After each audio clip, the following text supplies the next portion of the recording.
teachable person is concerned with the moment and they're concerned with the content. In other words, they're willing to sit in a class or a seminar or in an event and absorb information. And they like the information. So they can be present in the moment. They're focused on the moment. They're focused on the information or the content. That's most people when you go to an event or you listen to a podcast, right? You're listening to the podcast, you're listening to the information, and you're concerned with the moment. And you maybe even are willing to apply what you learned. So it's like, hey, I'll absorb it. I'll apply it to my benefit. I got that part. Yeah, I'm willing to receive, and so I'm coachable. That's not being coachable. That's being teachable.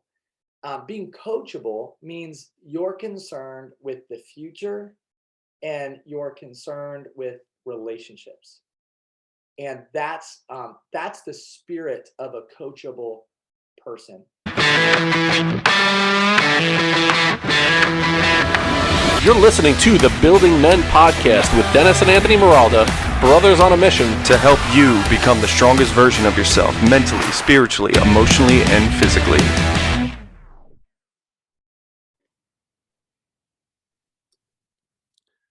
What's up, everyone? Welcome back to the Building Men Podcast. I'm your host, Dennis Miralda, and the way I'm going to start this episode today with a guy that I am totally enamored with the way he has lived his life, the mission he is living, his purpose, his passion. His name is Jordan Montgomery. Before I bring him on, what I decided to do was find a quote, a passage, a poem, some piece of significance that has impacted me in my life that matches up with the guest that I'm about to interview. So the way I'm going to start this one is I'm going to read a quick poem called The Bridge Builder by Will Allen Dromgoole. It goes like this. An old man going a lone highway came at the evening cold and gray to a chasm vast and deep and wide through which was flowing a sullen tide. The old man crossed in the twilight dim. The sullen stream had no fear for him, but he turned when safe on the other side and built a bridge to span the tide. Old man, said a fellow pilgrim near, you're wasting your strength with building here. Your journey will end with the ending day. You never again will pass this way. You've crossed the chasm deep and wide. Why build this bridge at the evening tide? The builder lifted his old gray head. Good friend, in the path I have come, he said. There follow after me today a youth whose feet must pass this way. This chasm that has been naught to me, to that fair-haired youth may a pitfall be. He too must cross in the twilight dim. Good friend, I am building this bridge for him. I love that poem. That was a poem that I would read to the kids in 7th or 8th grade as a middle school principal when I first started the Building Men program. And it hit home with me about the idea of building bridges for the generation after you and the idea of building bridges to make connections between human beings that you know that their connection will bring goodness to the world. And so with that being said, I'm going to bring on our guest. He is the owner of Montgomery Companies. He's a performance coach, a keynote speaker. He's a white guy from Iowa with a hard part, Jordan Montgomery. What's up, my man? Hey, man, good to be with you, Dennis. I got to tell you, that was the coolest intro that I have ever heard. Man, that meant a lot to me. Thanks for being so thoughtful. Love that poem. And I just want to throw it right back to you, man. You are a bridge builder. You're a connector. You're somebody that I've come to respect and admire. Love the way that you communicate. And I am honored to be with you and to be on your show today, brother. Thank you for that. I truly appreciate it. You came into my life as I was listening to the All Shift podcast. The audience knows that Anthony Trucks is one of my guys. He's one of my dudes who I hold in a very high regard. And I was in a spot where there was this big thing coming up in my life and I needed to get my passport expedited. I'm doing a drive up to Stamford, Connecticut, and I'm binge listening to All Shift. And I hear you on the podcast. And as soon as I get out of the truck, I'm like, I need to find this guy. I need to connect with him. You made an impact on me. Sent you a voice note on Instagram just saying, hey, man, this is absolutely amazing. And a couple of days later, you sent me a note back. And I'm thinking, wow, this guy took time out of his day to send me a message back. Fast forward, Jamie Gruber, who is one of the other main connectors in the entire world, connects us together. And now we're texting back and forth. So the fact that that happened in my life, I'm grateful for that. And I appreciate you being here, my friend. Shout out to Jamie, man. He's an awesome bridge builder and connector. And I think this conversation was meant to happen. And I'm just glad that we found each other, man. It was serendipitous and really cool how it happened. So I'm going to start with your roots in Iowa because listening to you in a couple different areas through your on your website, through podcasts that you have been on yourself, even on your own podcast. One thing that resonated with me, and we have this in common, is that you grew up the son of a painter. So your old man was a painter, as was mine. My father started painting when he was 21 years old. So I got to first talk to me a little bit about lessons learned from being in a painting family. Oh man, I didn't know that about your story, man. So we could, I'm sure, trade stories offline too. But and I'll be curious to ask you the same question. I think one of the things that I learned that I'm sure you learned growing up around that environment, Dennis, is nothing beats hard work. And my dad, because he was a blue collar guy and he worked with his hands, all of his work was so visible. So I think sometimes children have a hard time understanding their parents' work. Like our daughters, I don't think they always understand what I do, like on Zoom or on a phone call. Like they don't always have context for that. But for my dad, I had context. Like I watched him apply the paint to the walls, and I could see the progress. And we were able to measure, his success and what he was doing by the way that he went about his work. And I think that was really unique. He also involved me in his work. That really stood out to me at a young age. I was never really allowed to hold the brush, but I would pick things up, I would prep, I would sand boards, and my dad included me. He involved me, and I just loved the way that he involved me. I loved watching my dad go about things so carefully. Like he really cared about his work. He was really proud of his work. And I think in today's world, we have destination addiction. We're always trying to get to the next place and to the next spot. My dad loved painting, and he still loves painting. He's a 69-year-old painter, and he still paints with the same type of passion and intensity and care that he painted with 35 years ago. And so those are just a few maybe lessons or observations. But yeah, let me throw it to you, man, because I didn't know that about your story, and I'm sure there's some parallels. So another parallel, my father is a 69-year-old painter as well. He turns 70 on April 28th. Will be his 70th birthday. Crazy. So, my dad just had a birthday in the month of April. He's 69 years old. So it's amazing, right? And my first job was working for my father. I was 14 years old. I was going from 8th grade into 9th grade, and it was working for him. And for me, when I work with individuals now, and I do some Zoom meetings with teachers, and one ice-breaking thing is I say, tell us about your first job and a lesson that you learned in that experience. You get to learn a lot about someone. They talk about, what the life lesson they learned. And I start off, I model for the people that I'm working with. And I say, okay, my first job was, I was working in central New Jersey at an apartment complex. I was working summers. So I was 14 years old and climbing up ladders, scraping stuff, painting, like fighting wasps on the journey as I was up there.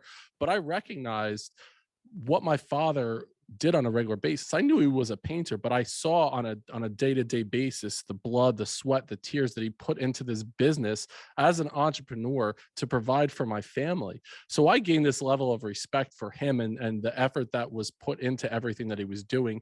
And like you mentioned, the nature of, especially with painting, there's a process that goes along with it.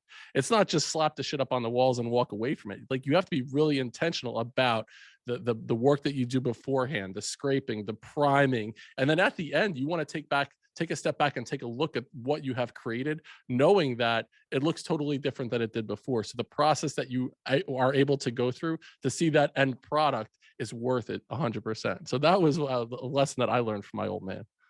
Yeah, man. And how cool that we both had the opportunity to learn from our fathers in that environment, because just like you, it was my first job. And I think for all of us, for anybody listening, you go back to your first job, there's so much to be learned from our first work experience. So just cool, man, that we share that in common.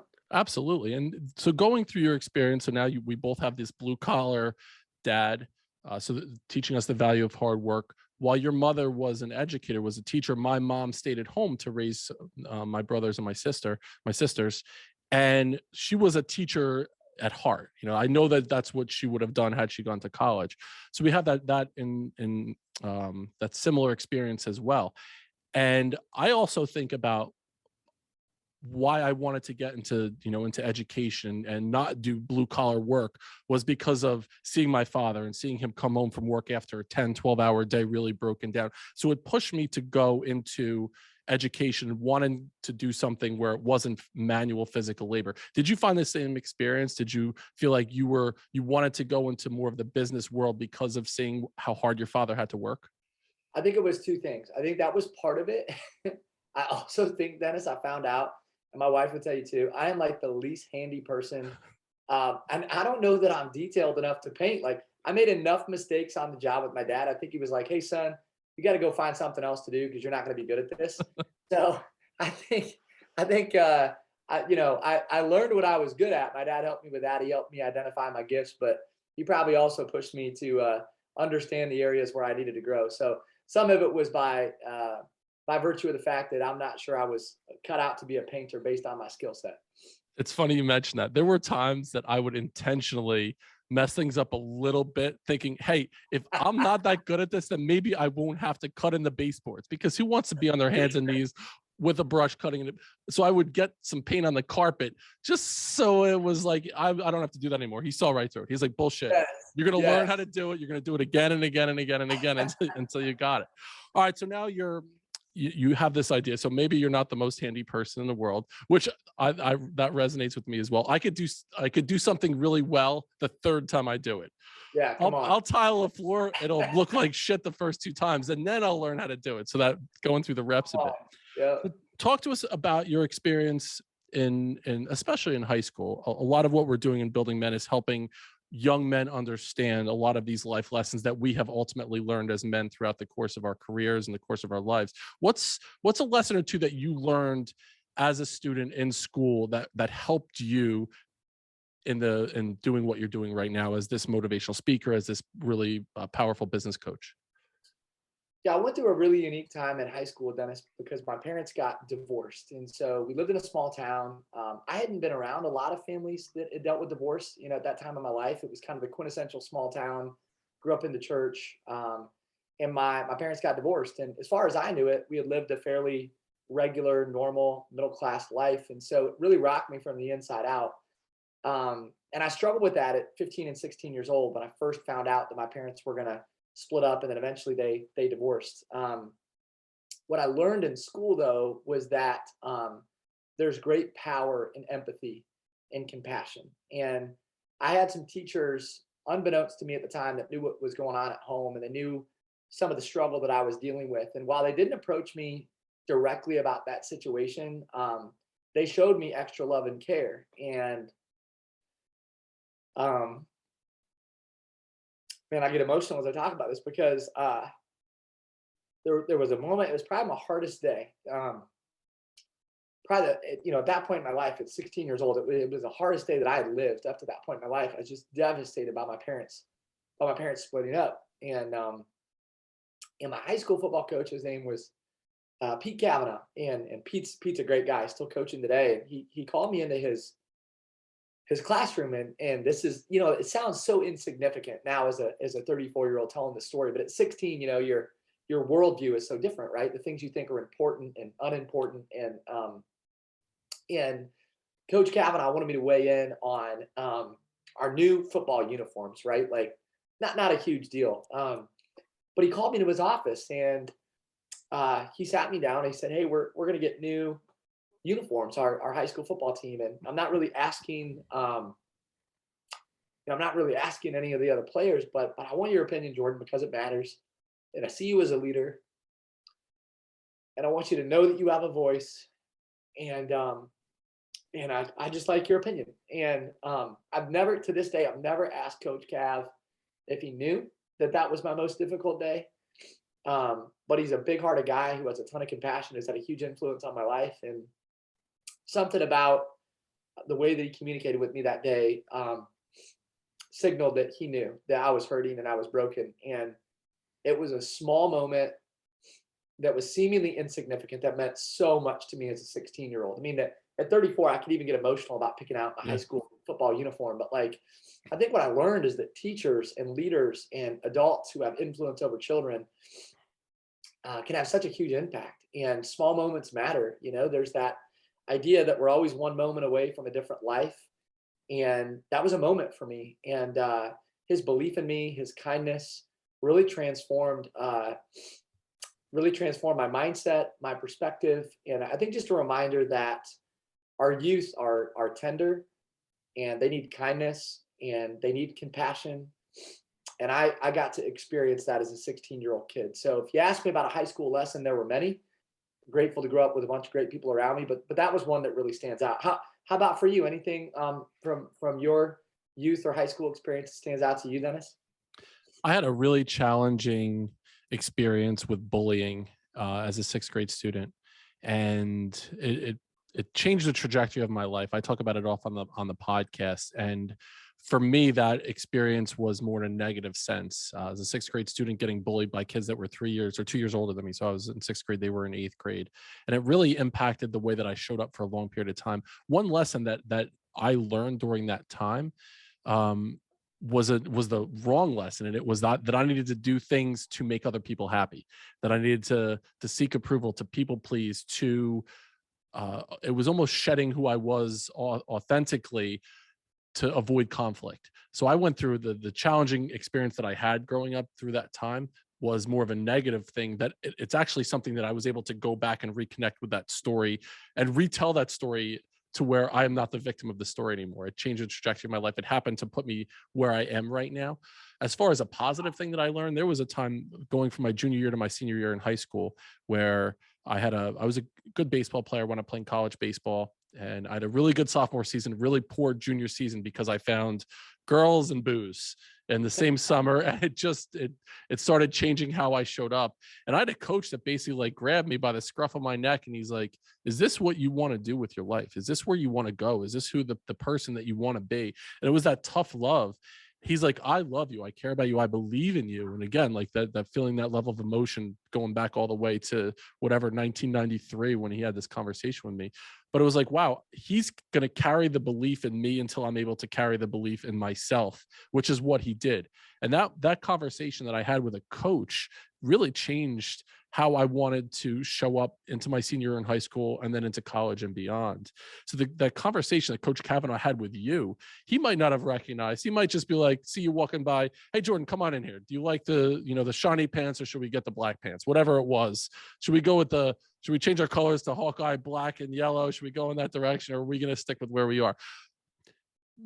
The people that are listening right now to this podcast, take a minute, take 5 minutes to go have a conversation with someone for no other reason than to just invest in their life for a couple minutes. That conversation that you have with another human being, especially if it's someone that is in their early teens or in their late teens, that conversation that you have might be a throwaway moment for you, but for them could have an impact where they're 20 years later talking about that experience, getting emotional. So take that minute to invest in another human being. Put down the phone, go talk to someone else and say, hey, is there something I could do to help you out? Is there something that you need assistance with? Thank God for Coach Cole for me and Coach Kavanaugh for you.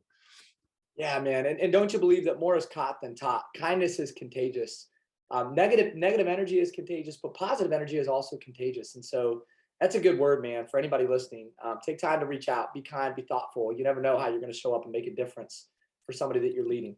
Absolutely. And when you talk about the lesson that you learned when you were in school, while I do believe the education system shaped me to who I am now, I do believe that there's some cracks in the armor as far as what we could be doing better in the education system. It's one of the reasons why I'm no longer in public education, why I left public education, was because of that, because I believe that we need to change some of the things that we're teaching and the ways that we're teaching the youth. What's something that you wish you would have learned, a lesson that you feel like looking back now, oh, I wish they took the time when I was 16 or 17 years old to teach me this, that, or the other? What might that be? Yeah, this is one of my biggest regrets from that period in my life. And again, seemingly insignificant, but I look back now and actually realize it was a bigger moment than maybe what I thought. When I was in school, Dennis, I hung out with the athletes, kind of the jocks. That was sort of my crowd. Although I was kind to everybody and I was friends with everyone, I was more concerned with being impressive than impactful. And I don't like saying that, but that was the truth. At 16, 17 years old, I wanted to be well liked. I wanted to be accepted.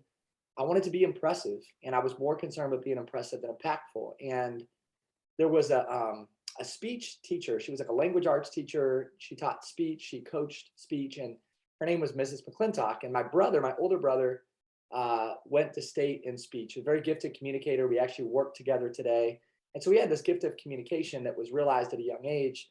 I applied every ounce of my giftedness to the field or to the court in the world of sports. And Mrs. McClintock asked me repeatedly to be in speech. Like she chased me down, hunted me down every year, like from my freshman year to senior year. She's like, hey, you're a gifted communicator. You're a leader in our school. And she even was as bold.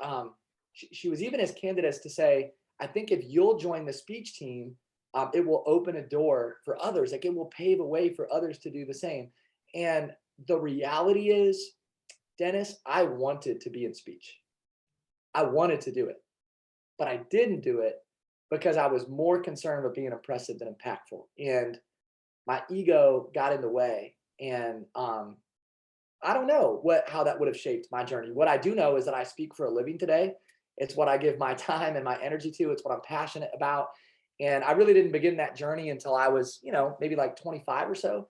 And I could have had that journey at 15 or 16, but I just wasn't willing to let my guard down. My ego and my pride got in the way, and I was more concerned with being impressive than impactful. So, anything from you from that point in time that really stands out to you?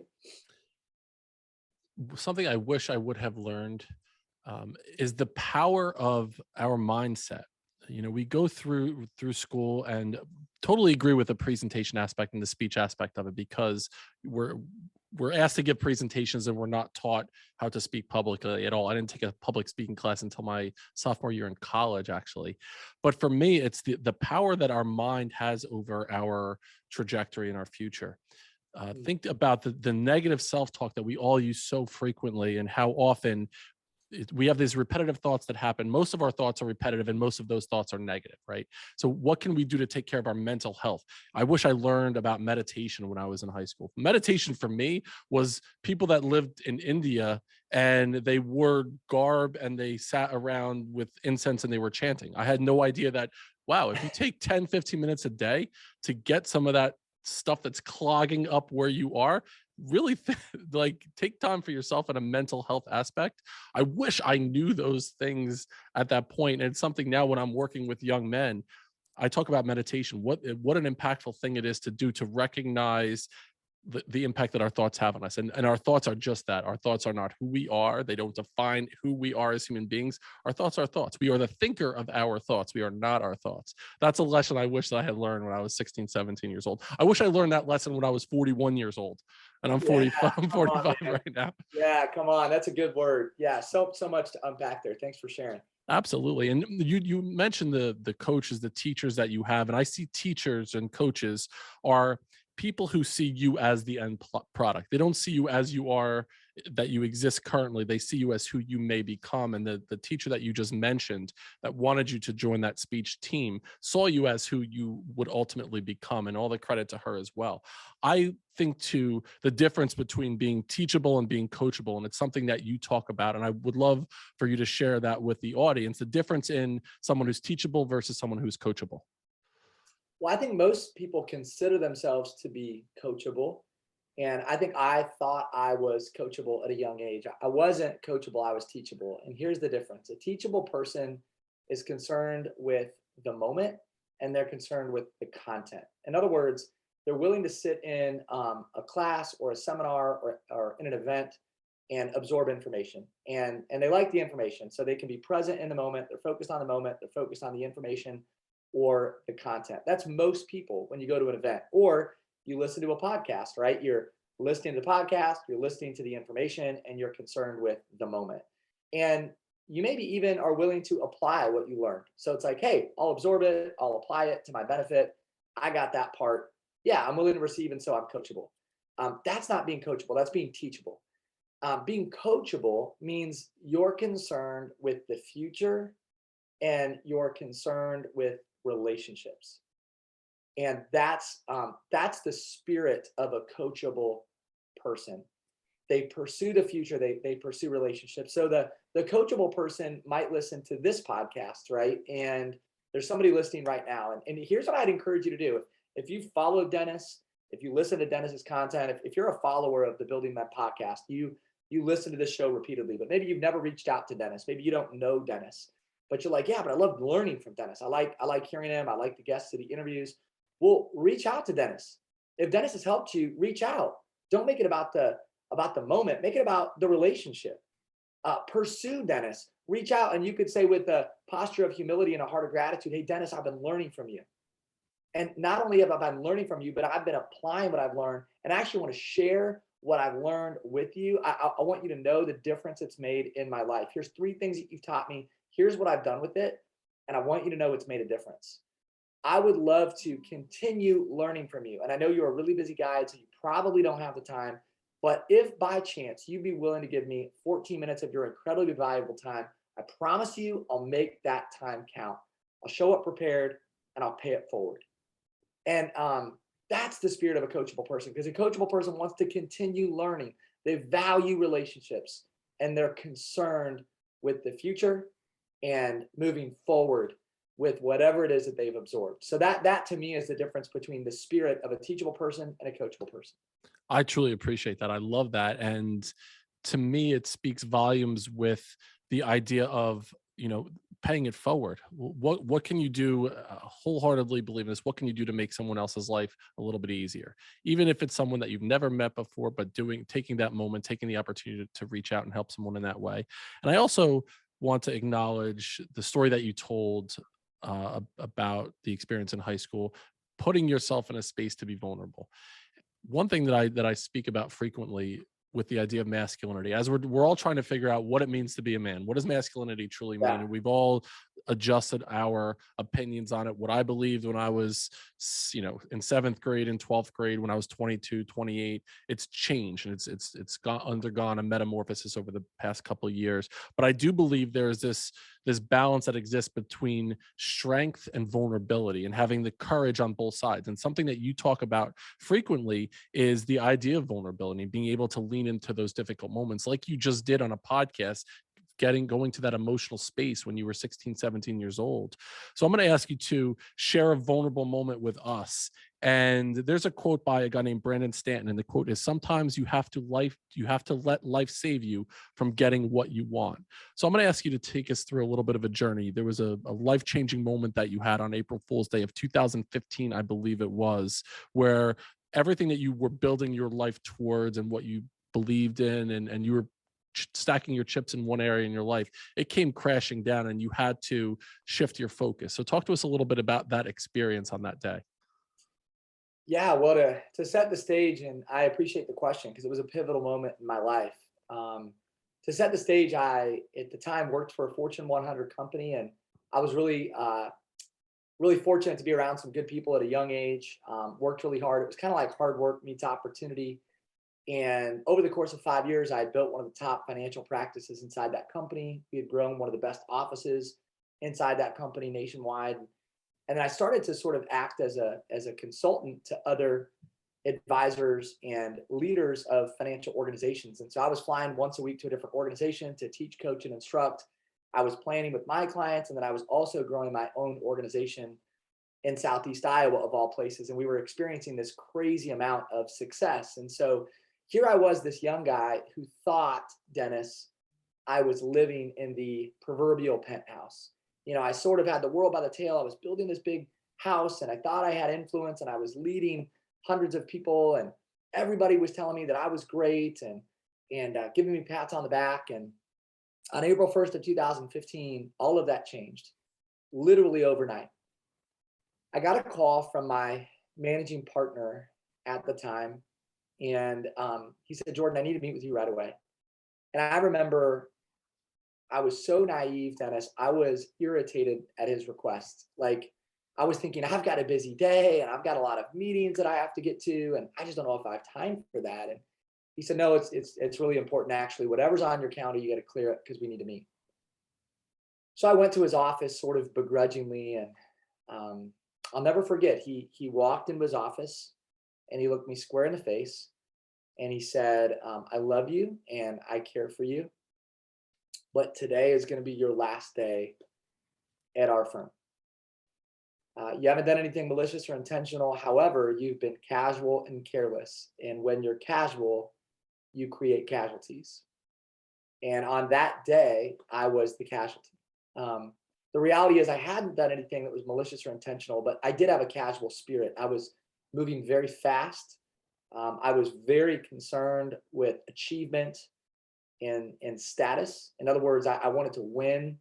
And at the expense of winning, there were people around me who were gracious and generous and who took liberties. And there was a gal specifically on my team who took a test on my behalf. I found out about it, didn't report it. It was an internal continuing education assessment. When that happens, it's grounds for termination. And he had every right in that moment to terminate my contract. I felt it was incredibly unfair. I remember being bitter, being very confused. And I went into sort of this desert season. The company sent out an email to the entire company, company-wide email. Hey, Jordan Montgomery is no longer with our firm. We terminated his status. So you can imagine this guy who found all of his identity and his achievement and in his accomplishment and his success in business. Like Dennis, I was rocked from the inside out. I mean, totally devastated and broken. I went into hiding for about 2 weeks, didn't respond to hardly any communication, thousands of text messages and phone calls that went unreturned. Woke up for 2 weeks straight with the bed sweats, had to wash my sheets every single day, just like almost just suffering from panic and anxiety.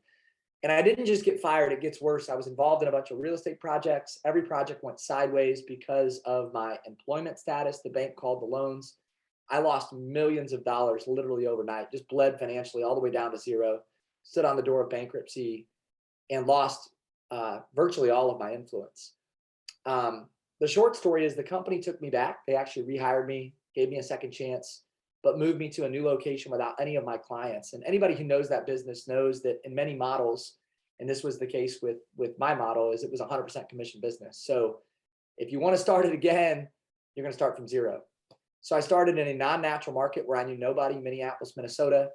And I started making calls to try to rebuild my business. No speaking engagements, no leadership opportunities. They said, hey, for 2 years, you're just going to rebuild a business and work on yourself. So Dennis, it was a lonely season. For the first time in my life, I wasn't leading, I wasn't influencing. I was truly just reflecting and working on myself. I had a guy by the name of Tim Bohannon who stepped into my life, who gave me that second chance. And he listened really well, like most leaders do. He just listened, he cared for me, he encouraged me. And he listened for a while to me vent and complain and talk about all that wasn't and how I was mistreated. And this other leader let me go prematurely and didn't give me enough runway to work on myself. And then finally, one day, Tim had enough. And he said, Jordan, there's a question that you need to start asking yourself. And I'm not sure that you've asked it. The question is, what part of the problem is me?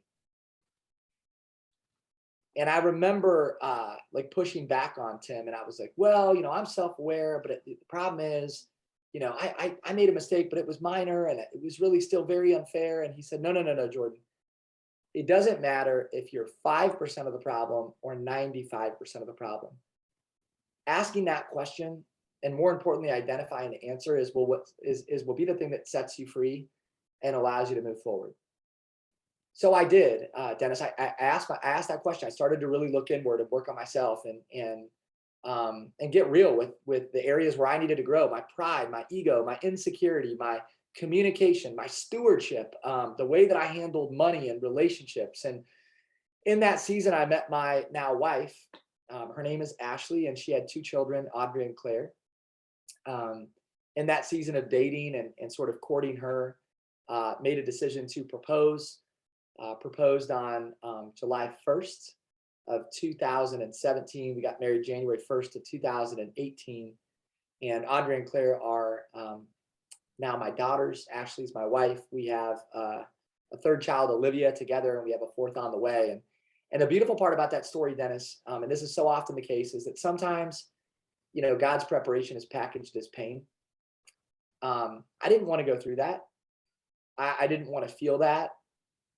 But ultimately, it taught me, and I grew in ways that I never would have been able to grow otherwise. And I'm not saying that God caused it, but I think sometimes he allows certain things to happen. And I needed to have some heart surgery. I needed some veins to be sort of reconnected. I needed to work on myself and how I conducted myself and how I looked at people and opportunity. And And I'll kind of wrap that story by saying this, and back to your point about vulnerability and getting real.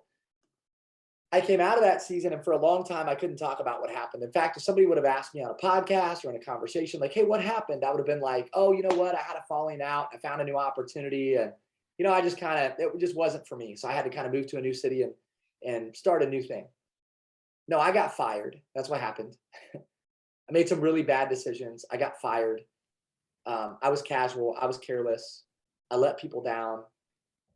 And Dennis, when I started to own the story, my entire life changed. I mean, literally, opportunity, relationships, my peace, my contentment. Brene Brown says it like this: when you deny the story, it defines you. When you own the story, you can write a brand new ending. So there's somebody listening that's going through something, and I don't know what it is in your marriage, with your finances, in your business, your relationships. And maybe you're just asking that question, like, why, God, would you allow that to happen? And all I know is this, that sometimes, not always, but sometimes God's preparation for your life is packaged as pain. When you deny the story, it defines you. When you own the story, you can write a brand new ending. And the crazy part about influence is this: people can be impressed with your strengths, but they connect to you through your weakness. When it's time for you to share that story, when it's time for you to deliver that information in the right way, in a contrite and honest way with others, rest assured doors will open and you'll be positioned to help people and impact people in brand new ways. And that will be a beautiful gift, and you'll be thankful for it. Absolutely, Jordan. I appreciate that. And to add to that, I've heard you say vulnerability is the first thing that you look for in other people, but it's the last thing that you'll show of yourself. And I operated in that space for such a long period of time, going back to, I said I had a difficult experience with bullying growing up. To me, I wouldn't tell the story. That story, I was so scared of letting people into that point in my life, or that part in my life. I'll tell you something else. December of 2020, I was pretty much homeless in the middle of a divorce, and three kids of my own, trying to figure life out, leaving education as a principal. And during COVID, during 2020, school shut down. I was homeless during that time. I'm doing podcasts. I started Building Men, believe it or not, July 1st, but it was of 2020. So another date that's synonymous with us as well. It was the first day of the Building Men podcast. And I'm doing this podcast, and my life was a total disaster. It really was. And I tried to make it seem a certain way. Like, I got everything under control. I got it all figured out. I'm going to do a podcast episode about resiliency, about finding your purpose in life, about accountability. At the same time, I was really, really struggling. It wasn't until I finally got to the point where I was like, okay, here's my shit. Here's what I'm going through. Here's everything that I'm struggling with. Then it all started to make sense. Then everything started to become more clear to me. And I started to see the end. Okay, this is where I need to head. But the start of it is me, oh, this is it. Let me put it all out there on the table for other people. And I felt like a huge weight was lifted off my shoulder. Jordan Peterson says this. He said, to have meaning in your life is more important than having what you want. And what you thought you wanted was not where your life was headed. And you had to make this shift in your life, going back to Anthony Truck's All Shift podcast, making that shift in your life. So leaving that area and having to deal with your shit, and Tom Bohannon, you said his name was, that Tim Bohannon. Yeah. Tim Bohannon was the guy that shook you and said, listen, you gotta come to terms with what's going on here. So that impact in your life, and that coach that you had to be able to get you to that point, made all the difference in the world. So now take us from the journey, from that point, from April 1st of 2015, where you went through that bed sweats for 2 weeks and had to reestablish yourself, to what you're doing right now. Talk to us a little bit about that journey. Well, God has just continued to open some amazing doors in our life, and I met my wife, we got married, we started to open this business together. We decided, hey, we're going to have a coaching and consulting business. We started out by just coaching a few people kind of on the side and tandem with my financial planning business. And then one day I looked at my wife and I said, I think we can do this full time. And so we did. We just made the leap, started an LLC. One thing led to another, and today we get to work with professional athletes, collegiate athletes. Just had an opportunity to spend some time with USA Basketball, speak at some of the largest leadership events in the country. And none of it would have been possible had I not owned my story and just been vulnerable and real about where I was at. And so I'm just grateful. I'm grateful for the pain, for the lessons. The Bible says this, for I delight in weaknesses, insult, hardship, and persecution. For when I am weak, then I am strong. And, I think I've just been through some stuff, Dennis, but I'm not different than anybody else. All of us go through something. And somebody's maybe wondering or asking themselves this question of like, okay, yeah, I'm going through something, but how do I know when it's right to share it? Like, how do I know when I'm positioned to help other people? I'd say this, you're willing to share the story when it no longer affects your current identity. So I can share that now because it doesn't affect my current identity. I can be very public about my shortcomings and my failures. And I think there's a right way and a wrong way to do it. So don't be vulnerable just for the sake of being vulnerable, to put all of your garbage and dirty laundry on display. Right. But do it after you've kind of gotten through the storm, And by the way, let me say that in tandem with, don't also believe the lie that I can't help anybody because I'm not to the other side. Like, I love what you shared about, I was in the midst of divorce and there was maybe some brokenness and some pain, and yet you were still helping other people. So you're still a blessing. You can still be a vessel. You can still be an encouragement. You don't have to. First off, none of us have life figured out. My life is still really crazy and messy in so many ways. My wife would tell you that. But the point is, sometimes your deepest hurt can become your greatest ministry. And you're building men, Dennis, because you've been through some stuff. And you're actually better positioned to build men because you know the other side of peace and contentment, and it's pain and loss. And I think when you know pain and loss, you can reach people in a completely different way. So God bless you, man, for running the race and being on the journey. I appreciate that. Truly. You said something that resonated with me wholeheartedly. As you were going through that process, you were living the dream, you were, at the pinnacle, you were making seven figures, and you were getting pats on the back. And there's a poem called The Man in the Glass. And that poem was one of the cornerstones of what I did with the Building Men group. There's a poem called If by Rudyard Kipling, which is one of the most powerful poems for me, for young men. And the other one is called The Man in the Glass. And the last stanza of the poem is, you may fool the whole world down the pathway of years and get pats on the back as you pass, but your final reward will be heartache and tears if you've cheated the man in the glass. And there was such a long time in my life that I was cheating the person that I was looking at. I was telling myself a story of what my life should look like. It should sound like, it should feel like. From the outside, it looked a certain way, but on the inside, it wasn't authentically who I was. So the fact that you used that term pats on the back, so many of us are living in this space where we're looking for the validation from external sources rather than being truly authentic to who we are, being comfortable in that vulnerable spot, saying, this is my shit. I need some help here with whatever it is. So thank you for saying that. I appreciate that. Man, thank you for your transparency and your vulnerability. It's so attractive, man. It's the reason people want to listen to you, follow you, be around you, Dennis. People would rather follow a leader with a heart than a title. I believe that. And people just want to be around a leader who's real, honest, and authentic. So my hope is that we encourage some people to be more authentic and more real. And I do believe it's true that vulnerability begets vulnerability. When you're vulnerable with others, they'll be vulnerable with you. And you've been that with me. It's the reason I feel drawn to you. And this was such an enjoyable conversation. My pleasure. Absolutely. So before I give you an opportunity to tell us where we can find you and all the great stuff that you were doing, the last question we asked on the Building Men podcast is, if somebody presses pause on the episode right now and they can do one thing that can change the trajectory of their life, it could be anything in the world, what would that one thing be that someone could do right now? Well, this is going to sound maybe deep and heavy, but I would take yourself to the end of time, and I would imagine yourself as older and toward the end of your days. And Ed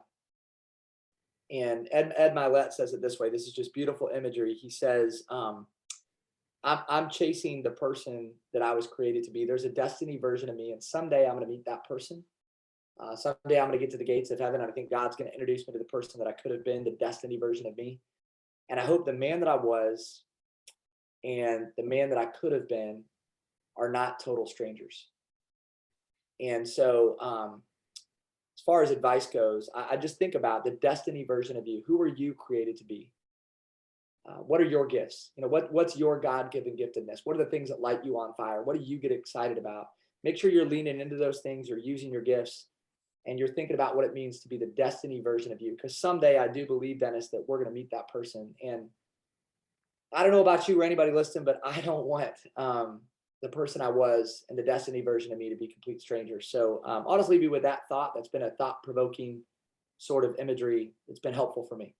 That is powerful. One of my favorite responses to that question after 100, and this will be 130 episodes in. So Jordan, where can the Building Men audience find you? How can we get in touch with you?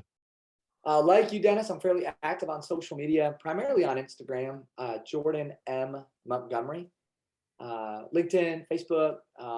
Reach out, send me a direct message. I'd love to be helpful. If I can answer a question, provide some perspective. We try to be fairly responsive with any message that gets sent our way. So yeah, send me a message on Instagram. Let's connect. If I can be of service, I'd love to be helpful. For Building Men, you can find us on Instagram at building.men. Our website is buildingmen.io. You could find out everything that we're doing there. To Jordan Montgomery, truly appreciate this, my man. It was a game changer for me to be able to talk to you in this space.